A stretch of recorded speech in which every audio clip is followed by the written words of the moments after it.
ذوالقرنین کا یہ قصہ سورہ کہف سے اخذ کیا گیا ہے۔ اس قصے میں ماضی کا ذکر ہے، وہیں مستقبل اور قیامت تک کی باتوں کی پیشن گوئی ہے۔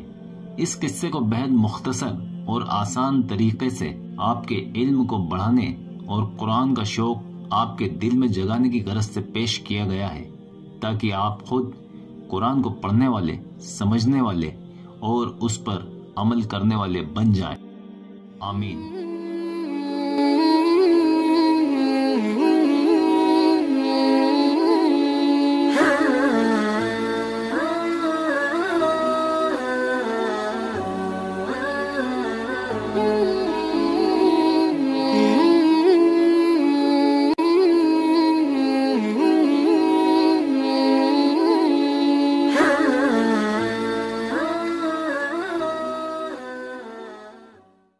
ذوالقرنین کے بارے میں مفسرین کا کہنا ہے کہ یہ لقب اسکندر رومی کا ہے، اور بعض کے نزدیک کوئی دیندار اور خدا پرست بادشاہ اس سے پہلے گزرا ہے۔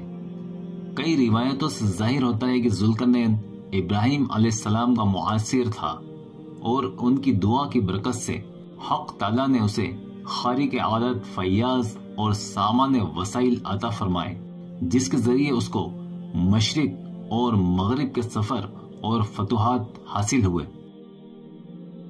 ذوالقرنین کو خدا تعالیٰ نے بڑی سلطنت سے نوازا تھا، لیکن اسے شوق ہوا کہ دیکھتے ہیں دنیا کی آبادی روئے زمین پر کہاں تک پھیلی ہے، تاکہ وہ اپنی سلطنت وہاں تک قائم کر سکے۔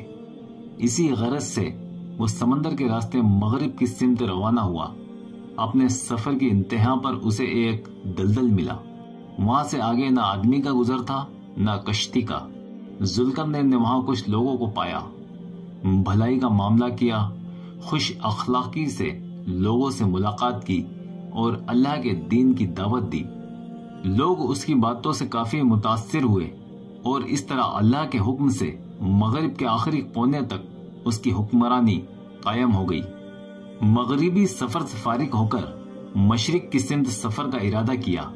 لمبے طویل سفر کے بعد انتہائی مشرق پر پہنچنے کے بعد ایک ایسی قوم دیکھی جس کو آفتاب کی شعائیں بے روک ٹوک پہنچتی تھی، یعنی یہ لوگ بنا گھر اور چھت کے جنگل میں آسمان کے نیچے رہتے تھے۔ گھر بنانے اور چھت ڈالنے کا ان میں دستور نہ ہوگا، جیسا کہ اب بھی کئی خانہ بدوش اور وحشی اقوام میں رواج ہے۔ ذوالقرنین نے مغربی قوم کے ساتھ جو روش اختیار کی تھی، ویسا ہی سلوک مشرقی قوم کے ساتھ کیا، اور اس طرح ذوالقرنین کی حکومت مشرق سے لے کر مغرب تک قائم ہو گئی۔ اسی لیے اس کا نام ذوالقرنین یعنی دونوں کناروں کو پانے والا ہو گیا۔ ذوالقرنین کو شوق ہوا کہ کیوں نہ شمال کی جانب بھی سفر کیا جائے، چنانچہ وہ شمال کی جانب روانہ ہو گیا۔ طویل سفر کے بعد دو پہاڑوں کے درمیان ایک قوم سے ملا جو اس کی زبان نہیں جانتی تھی۔ ترجمان کا انتظام کیا گیا جو دونوں کی زبان سمجھتا تھا۔ ترجمان کی مدد سے ان لوگوں نے ذوالقرنین کو بتایا کہ یاجوج ماجوج کے ظلم و ستم، لوٹ مار، قتل و غارت اور دہشت کی ڈر کی وجہ سے ہم لوگ خوفزدہ رہتے ہیں۔ ہماری قوم اور یاجوج ماجوج کے ملک کے درمیان یہ دو بڑے پہاڑ حائل ہیں۔ دونوں پہاڑوں کے درمیان ایک درہ کھلا ہوا ہے، اسی سے یاجوج ماجوج ہمارے یہاں آ کر لوٹ مار، قتل و غارت کرتے ہیں۔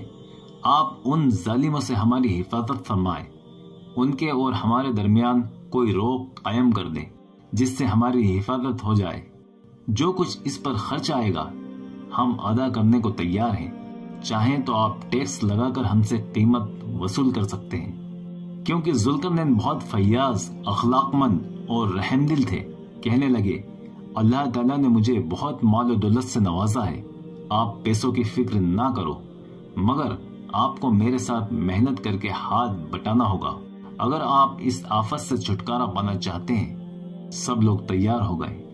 ذوالقرنین نے پہلے لوہے کے بڑے بڑے تختوں کو کھڑا کیا۔ جب ان کی بلندی پہاڑ کی چوٹی تک پہنچ گئی، لوگوں کو حکم دیا خوب آگ دھوکو۔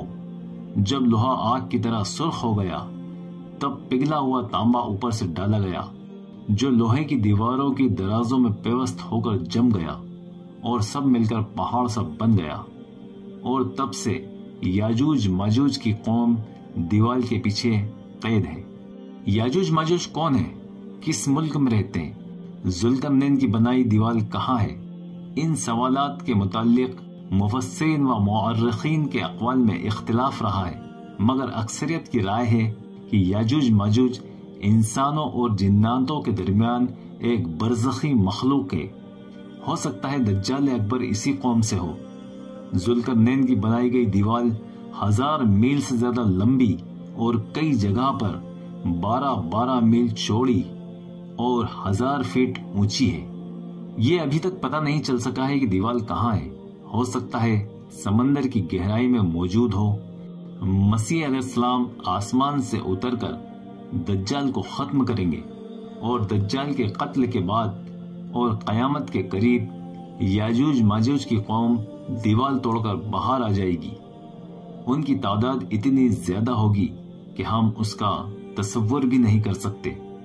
دنیا کی کوئی طاقت ان کا مقابلہ نہیں کر سکے گی۔ مسیح علیہ السلام کو اللہ کا حکم ہوگا، میرے خاص بندوں کو لے کر کوہ طور پر چلے جائیں۔ وہاں پر مسیح علیہ السلام اللہ تعالیٰ سے دعا کریں گے۔ اس کے بعد یاجوج ماجوج پر غیبی وبا مسلط ہوگی۔ اللہ کے حکم سے یاجوج ماجوج کی پوری قوم ہلاک ہو جائے گی۔ یہ زمانہ قیامت کے بہت نزدیک آئے گا۔ اللہ دجال کے فتنوں اور ہر بلا مصیبت سے ہماری حفاظت فرمائے، آمین۔